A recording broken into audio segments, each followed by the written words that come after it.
Alright boys and girls, if you clicked on this video, that means that you're trying to improve as a controller player on Fortnite, but you just need a little bit of help, or you just don't know where to start. So in this video, I'm going to be talking to you guys about the fundamentals of becoming good at Fortnite on controller. So let's not waste any time, hop on the game, and let's get right into the video. So first thing that I want to talk about, if you're trying to improve as a controller player, is sensitivity. Because most controller players, especially people who play on controller, they can't find the right sensitivity. And this is very important because you need to have control over your controller, if that makes sense, you know? Because you need to be able to control yourself and control your movement and control where you go and other stuff like that. Because if you can't control yourself, then you're not going to be able to control any of the fights that you go in. So first, let's fix that. So there's three different types of people. There's the low sensitivity players, the medium sensitivity players, and the high sensitivity players. So first thing, you're going to want to go to the settings and then go to the controller tab, as you can see right here. And then you want to scroll down where you can see here, advanced look sensitivity. So if you're like a beginner, go to sensitivity first and then enable advanced options. You're going to want to enable this because you can get more settings and more configuration to the perfect sensitivity for you. If you have this disabled, you'll only have look sensitivity, this one, and aim sensitivity, which you don't want to only have these. You want to have some other options as well. So enable advanced options real quick, and now you'll be getting these extra settings that are under here, alright? So first thing you're going to want to adjust is your build mode sensitivity. So whether you're a high sense player or a low sense player, configure this accordingly. I would say a good place to start for high sense players. I personally think I play on high sensitivity on 1.9. I think that's kind of high. Some people play on higher, but I think 1.9 is a good place to start. And then for edit, I play on 1.8. Okay, so just keep in mind that whatever sensitivity you put, make sure your build is whatever. Let's say my build is 1.9, so I make my edit sensitivity 1.8 or lower. Just make sure your edit sensitivity is lower than your build sensitivity, so you can have control over like your editing, okay? And then go now, scroll down to advanced look sensitivity. So this is basically your like looking sensitivity, so when you just look around in the game. So mine is like 43 for horizontal and vertical, both of them. I would say keep them both the same so you can have like a balance.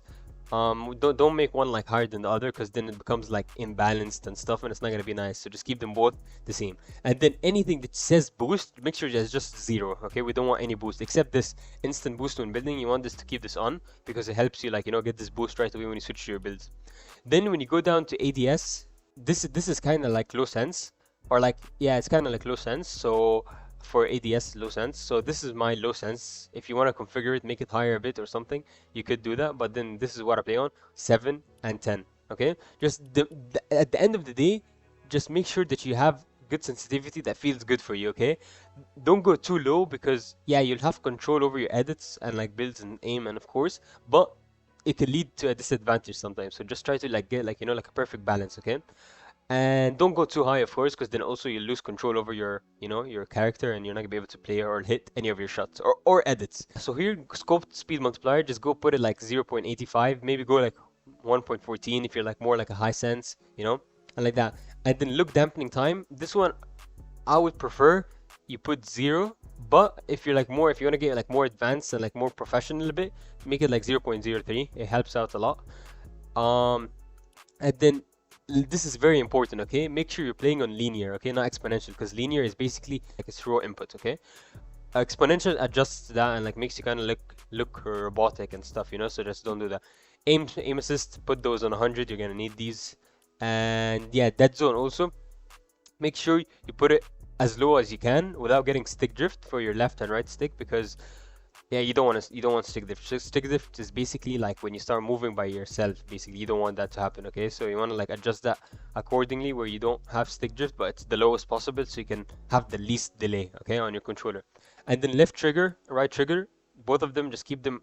I would say I would recommend 7, and yeah, and that's pretty much it for controller. Just accelerate with stick, put that on if you drive vehicles in the game and stuff like that. So yeah, that's pretty much it for the settings. Let's talk about crosshair placement. So this is going to be very important if you're trying to improve at all in any game, but especially Fortnite, because it has a lot of building and editing, and you need most optimal placement. So as you can see, when I'm building here, I'm barely messing up, and this is because I have optimal and good crosshair placement. This basically helps you become really good and edit faster, basically. So for controller players as well, this is going to be very useful. because it helps you like have control over your stick. So for example, let's say if I want to edit a wall, I'll select the edit. Then afterwards, you know how there's like tiles, blue tiles here. There's 3, 3, 3. So there's 9 tiles right here, like 9. So let's say I want to edit. Let's say I want to edit this. Okay. So you don't want to just edit like this. You can just select the tiles, of course, and it'll edit them for you right away. But you wanna have the most optimal placement. So you wanna edit like right here. Look, select barely. You see that? That makes it so much faster. So instead of you taking time, you can easily just like do it faster. You know what I'm saying? So for controller players, this is really important, and as well for keyboard and mouse players. But for controller players, it's super important because that millisecond faster could help you like beat a PC player or a keyboard and mouse player. So you want to keep that in mind when you're editing everything. So for example, ramps. For example, I did this and I usually edit down. Instead of selecting from here to here, you could just select from here to here, and it edits the same thing. But you just spent less time on that edit. So this is really useful, just like that. You see what I'm saying? So like this, like that. You see, I don't have to look all the way back. I can just edit it on the side right here, like that. So just keep that in mind while you're playing because you want to have the most optimal edits and you want to have the fastest and most controlled edits out of everyone in the game, so you can improve and become better than everyone. And finally, the last thing I want to talk about is your right hand peaks. So if you don't know what's a right hand peak, for example, let's say, for example, look, as you can see, like when you edit, as you can see, your character is kind of like not in the middle of your screen, but your crosshair, as you can see in the middle, the crosshair is like in the middle of the screen, but your character is more towards the left. So the crosshair is more towards the right of your character, okay, if that makes sense, but it's still in the middle of the screen. So when you want to edit, you don't want to edit like this, because this is just like, if your opponent is right here, for example, then he can hit you and you can hit him, okay? You don't want that. You want to hit him without getting hit because you're trying to survive. So instead of editing like this, you can probably edit it on this side, which would be much better. It's still not that good, but it's better than this one. It's better than this one, okay? So editing like this gives you, like here, as you can see, you can hide behind here and try to shoot your opponent, okay? So you can damage him here, you can shoot him, while it will be harder for him to shoot you because he's on the other, on the left peak, you know? So yeah, so let me show you an example right here. So let's say, for example, I enable bots here, okay? So as you can see, there's a bot right here. This bot, he's moving around. So let's say if I put a wall in front of him, and then I edit like this, okay? Now he can see me, I can see him, we can shoot each other, okay? But if I make it like this, on this side, for example, I can shoot him, but he can't shoot me. Okay, like right now he can see me, but then when he's like this, I can shoot him, and he couldn't, like that, like when he was standing right there, he couldn't shoot me. So for example, let me show you another example. I'm right here, and let me show you a more optimal edit, okay? So let's say I'm in a box right now, and my opponent, let's give him a box as well. Okay, he's in a box, okay? So, let's say I want to get a right hand peek on him. I can do a peanut butter edit right here, and then afterwards I can just take a side here. As you can see, I can see him, but he can't see me right now. So I could jump here and hit him without him seeing me. Like from his perspective, he can barely see me because I have the right hand peek. But then from my perspective, he's so exposed. I can see him like the whole time. I can just jump and shoot him. You know? So there's also another edit that's very, very optimal that a lot of pros are using currently right now, which is this edit. So let's give him a box as well right here, and it's this one.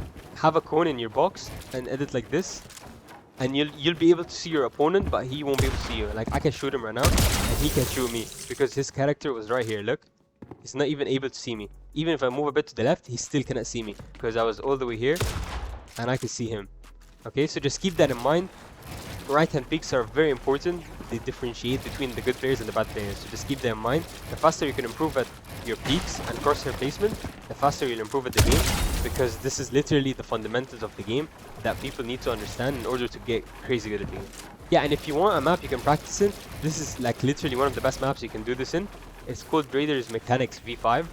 Basically, it's a practice map where you can practice. There's a lot of stuff you can do here. As you can see here, you can select weapons, you can go practice your edit, piece control, aim, competitive, and free builds as well. If you guys want me to make a separate video on this, like showing you guys like a good routine and like what you should do, and like basically explaining this map and explaining how you could use it to become better, make sure to drop a comment down below telling me that you want like this video, and I'll make sure to get it out as soon as I can.